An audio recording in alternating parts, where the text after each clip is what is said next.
मैं हूं आपके साथ महिमा सिंह कंवर। बुलेटिन की शुरुआत दरअसल दो तस्वीरों के साथ करेंगे। पहली तस्वीर इंडोनेशिया की है, जिसमें कि इंडोनेशिया में एक बार फिर से भूकंप के झटके महसूस किए गए। भूकंप के झटकों से 162 लोगों की जान चली गई। दूसरी तस्वीर हम आपको दिखाएंगे चीन की जहां पर सेंट्रल फैक्ट्री में भीषण आग लग गई। इस आग में झुलसकर 36 लोगों की मौत हो गई है, जबकि 2 लोग घायल और 2 लोगों के लापता होने की सूचना मिली है। दो तस्वीरें इस वक्त आपकी टीवी स्क्रीन पर। पहली तस्वीर आप देख लीजिए इंडोनेशिया से और दूसरी चीन से। इंडोनेशिया में 162 लोगों की मौत हो गई। भूकंप से तबाही का मंजर चारों तरफ आप देखिए किस तरह से अफरा तफरी मची हुई है। जब भूकंप के झटके महसूस किए गए, भूकंप की तीव्रता 5.6 मापी गई। भूकंप से तबाही का ये मंजर, 700 से ज्यादा लोगों के घायल होने की खबर। उधर देखिए चीन में भी आग का तांडव, भयानक आग की लपटें और आप देखिए चारों तरफ धुआं ही धुआं आपको नजर आ रहा होगा। इस आग के कारण 36 लोगों की मौत हो गई है। चीन से ये दूसरी तस्वीर, जहां पर 2 लोगों के घायल होने की खबर। 36 लोगों की अब तक मौत हो चुकी है चीन में। इस इमारत में कैसे आग लगी, फिलहाल ये जांच का विषय। आग किन कारणों की वजह से लगी, ये बात साफ नहीं हो पाई, लेकिन देखिए बड़ी खबर और तस्वीरें आप तक लगातार हम पहुंचा रहे। उधर इंडोनेशिया की बात की जाए तो भूकंप से तबाही ही तबाही, चारों तरफ तबाही की ये 2 तस्वीरें 2 अलग अलग देशों से, इंडोनेशिया और चीन से। पहली तस्वीर में देखिए भूकंप के कारण लोगों की मुश्किलें बढ़ गई।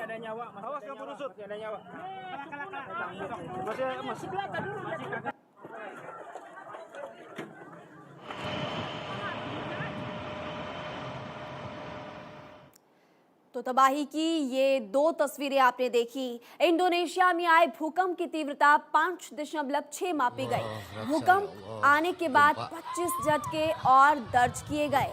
जानकारी के मुताबिक इस भूकंप का केंद्र पश्चिम जावा के सियानुजर में जमीन के करीब 10 किलोमीटर नीचे था।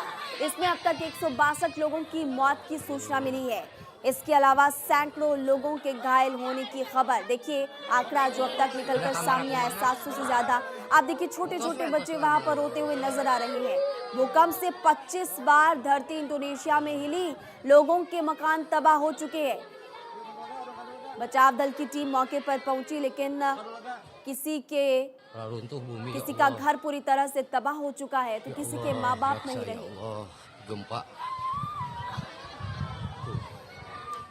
ये तबाही की तस्वीरें इंडोनेशिया से देखने के बाद अब आपको चीन की तस्वीरें दिखाते हैं। चीन के हेनान प्रांत में भी भीषण आग लग गई।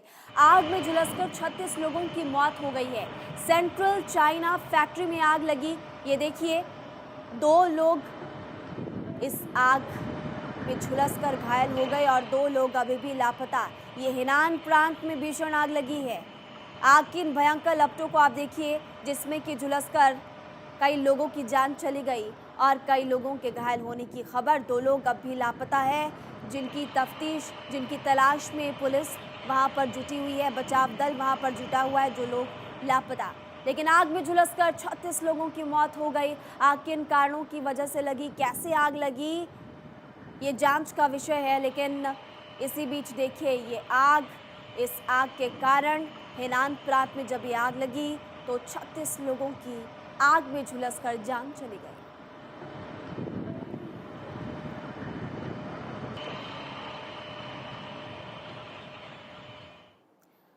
और चलिए इसी बीच आपको इस वक्त की बड़ी खबर बता दें। ज्ञानवापी श्रृंगार गौरी केस में आज सुनवाई होगी। इलाहाबाद हाई कोर्ट में बहस होगी। दोनों पक्ष अपनी अपनी दलीलें रखेंगे। देखिए इलाहाबाद हाई कोर्ट में ये बहस, ज्ञानवापी श्रृंगार गौरी केस में आज सुनवाई होने वाली। आज का दिन महत्वपूर्ण, क्योंकि इलाहाबाद हाई कोर्ट में आज बहस होगी और ये बहस दोनों पक्षों के बीच होगी। दोनों पक्ष अपनी अपनी जो दलीलें हैं वो रखेंगे। आगे क्या होता है इस पर लगातार हमारी नज़र बनी हुई है। हम आप तक जानकारी पहुंचाएंगे, लेकिन अभी फिलहाल बड़ी खबर ये कि आज ज्ञानवापी श्रृंगार गौरी केस में सुनवाई, इलाहाबाद हाई कोर्ट में बहस होगी और दोनों पक्ष अपनी अपनी दलीलें आज रखने वाले हैं।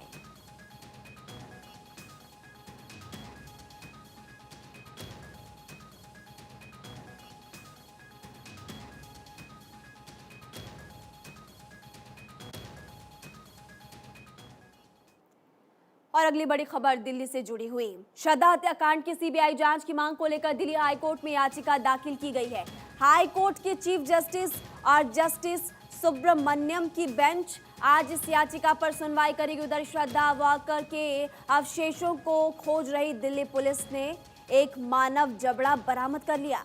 पुलिस ने ये पता लगाने के लिए एक डेंटिस्ट से संपर्क किया, जिससे ये पता चल सके कि जबड़ा श्रद्धा का है या फिर किसी और का। आरोपी आफ्ताब पूनावाला की आज पेशी होगी।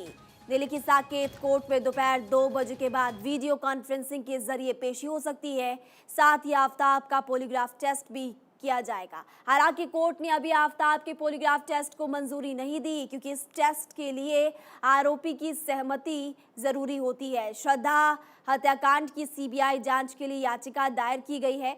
याचिका पर दिल्ली हाई कोर्ट में आज सुनवाई होगी। साकेत कोर्ट में आज आरोपी आफ्ताब भी पेश होगा। वीडियो कॉन्फ्रेंसिंग के जरिए इसकी पेशी होगी। और ऐसे में आपको ये बता दें कि पॉलीग्राफ टेस्ट की मंजूरी अभी तक कोर्ट की तरफ से नहीं मिली, तो ऐसे में आज मांग कर सकती है पुलिस की ये टेस्ट की अनुमति मिले।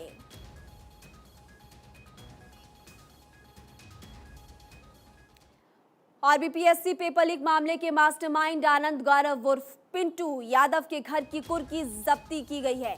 यह कुर्की सोमवार को मुंगेर के वासुदेवपुर स्थित श्यामपुर गांव में हुई। कुर्की मुंगेर पुलिस और पटना की आर्थिक अपराध शाखा ने संयुक्त रूप से की।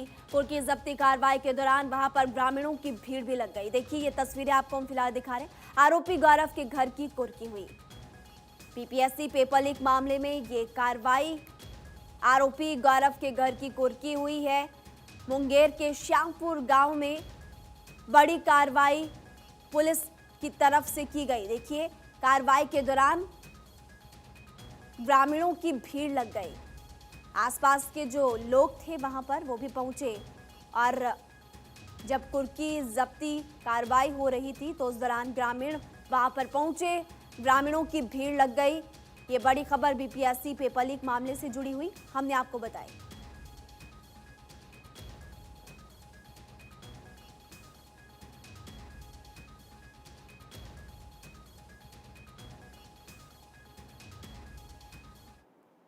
और रक्षा मंत्री राजनाथ सिंह आज 2 दिन के दौरे पर कंबोडिया जाएंगे। राजनाथ सिंह भारत आसियान रक्षा मंत्रियों की बैठक में भाग लेंगे। कल राजनाथ सिंह रक्षा मंत्रियों को संबोधित करेंगे। इसके अलावा राजनाथ सिंह कंबोडिया के प्रधानमंत्री से भी मुलाकात करेंगे। आपको ये बता दें कि भारत आसियान संबंधों के 30 साल पूरे होने पर यह कार्यक्रम आयोजित किया जा रहा है और इसी कार्यक्रम में शिरकत करने के लिए कंबोडिया रक्षा मंत्री राजनाथ सिंह जाएंगे। उनका ये दौरा बहुत ही ज़्यादा महत्वपूर्ण हो जाता है, क्योंकि भारत आसियान रक्षा मंत्रियों को वो संबोधित भी यहाँ पर करेंगे और इसी के साथ साथ उनकी मुलाकात कंबोडिया के प्रधानमंत्री से भी होने वाली है और रिश्ते मजबूत होंगे भारत आसियान रक्षा मंत्रियों के साथ, क्योंकि उनकी बातचीत होने वाली है। उनको संबोधित भी वो करेंगे। कंबोडिया दौरे पर रक्षा मंत्री राजनाथ सिंह जाएंगे। 2 दिन का उनका ये दौरा होने वाला है। आज वो यहाँ से जाएंगे। भारत आसियान रक्षा मंत्रियों के साथ बैठक उनकी होगी, मुलाकात होगी, उनको संबोधित भी करेंगे, उनका संबोधन होगा। कंबोडिया के पीएम से भी मुलाकात करेंगे रक्षा मंत्री राजनाथ सिंह।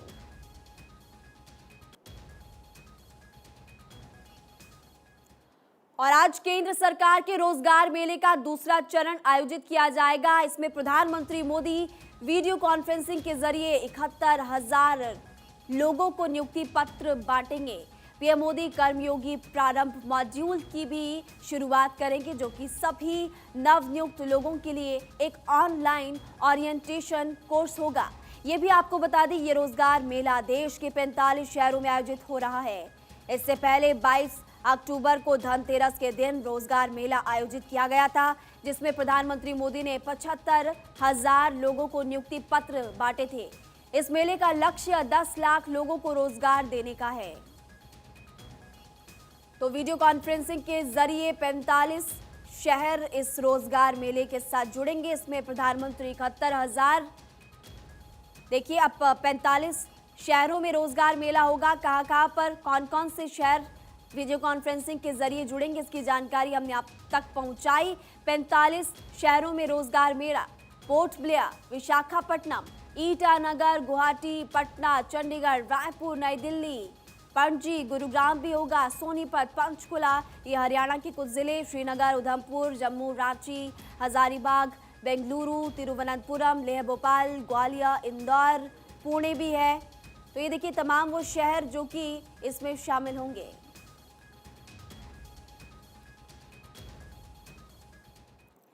तो 45 वो शहर जिसमें कि जो कि इस रोजगार मेले में शामिल होंगे, वीडियो कॉन्फ्रेंसिंग के जरिए शामिल होंगे। कौन कौन से वो 45 शहर, अब हम आपको इसकी जानकारी देते हैं। तो देखिए कौन कौन से वो 45 शहर: पोर्ट ब्लेयर, विशाखापट्टनम, ईटानगर, पणजी, गुरुग्राम, सोनीपत, पंचकुला, श्रीनगर, उधमपुर, जम्मू, रांची, हजारीबाग, तिरुवनंतपुरम, भोपाल, ग्वालियर, पुणे, नागपुर, लेह, इंदौर, इम्फाल भी इसमें शामिल है, शिलोंग, ऐजवाल भी है, दीमापुर भी है, भुवनेश्वर, जालंधर भी है, जोधपुर भी है, गंगटोक भी है, ग्रेटर नोएडा भी है, लखनऊ, प्रयागराज, देहरादून, कोलकाता और सिलीगुड़ी भी है। ये सभी 45 शहर जो कि वीडियो कॉन्फ्रेंसिंग के जरिए जुड़ेंगे। तो देखिए 45 शहरों में रोजगार मेला, और इस मेले के जरिए हजारों युवाओं को या फिर लोगों को नियुक्ति पत्र बांटे जाएंगे। पीएम मोदी का बड़ा तोहफा, युवाओं को मिलेगी नौकरी की सौगात। नौकरी की बड़ी सौगात युवाओं को मिलने वाली है। 71,000 नियुक्ति पत्र प्रधानमंत्री मोदी लोगों को सौंपेंगे, युवाओं को सौंपेंगे। वीडियो कॉन्फ्रेंसिंग से नियुक्ति पत्र सौंपे जाएंगे। इससे पहले भी इसका आयोजन किया गया था। रोजगार मेला पार्ट 2 ये है,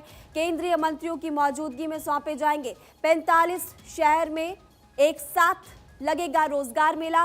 वो 45 शहर कौन हैं वो हमने आपको जानकारी दी कि 45 शहर कौन कौन से होने वाले हैं जिसमें कि रोजगार मेले का आयोजन किया जाएगा। और इस रोजगार मेले के जरिए हजारों युवाओं को, देखिए 71,000 को रोजगार मिलेगा। जाहिर तौर पर बहुत बड़ी सौगात केंद्र सरकार की तरफ से।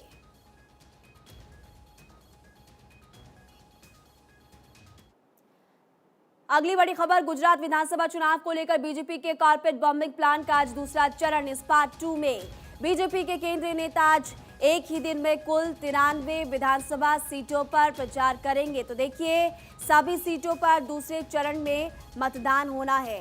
सड़कों पर दिखाई देंगे बीजेपी के केंद्रीय नेता।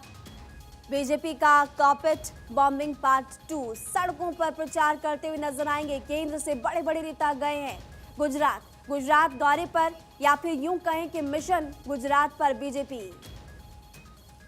Carpet bombing part 2, JP Nadda की रैलियां कितनी, देखिए 4 रैलियां, अमित शाह की भी 4 रैलियां होने वाली है। और किस किस की रैलियां, जयराम ठाकुर 3 रैली, जयराम ठाकुर की, हिमंत बिस्व शर्मा 3 रैलियां इनकी होने वाली है। देवेंद्र फडणवीस भी जाएंगे और इनकी 3 रैलियां। मनोज तिवारी की भी 3 रैलियां होगी। तरुण चुग की भी 3 रैलियां। देखिए आपने देखा होगा जेपी नड्डा की 4, अमित शाह की भी 4 और अर्जुन मेघवाल की 2, गजेंद्र शेखावत की भी 4।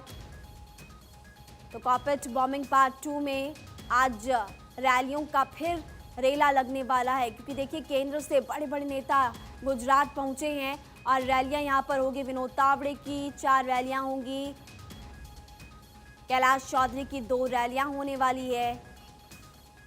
उधर बात की जाए सुधीर गुप्ता की, तो सुधीर गुप्ता की भी 2 रैलियां होंगी। तो carpet bombing part 2, JP Nadda की 4 रैली, अमित शाह की 4 और बाकी कुछ नेताओं की 3, तो किसी की 2 रैलियां होंगी। गुजरात की 93 सीटों पर आज चुनाव प्रचार, ताबड़तोड़ रैलियां बीजेपी की तरफ से की जा रही है। इससे पहले आपने कल देखा होगा कि राहुल गांधी भी पहुंचे थे, राजस्थान के मुख्यमंत्री अशोक गहलोत भी पहुंचे, दिल्ली के मुख्यमंत्री भी पहुंचे। आज बीजेपी की रैलियां होने वाली है।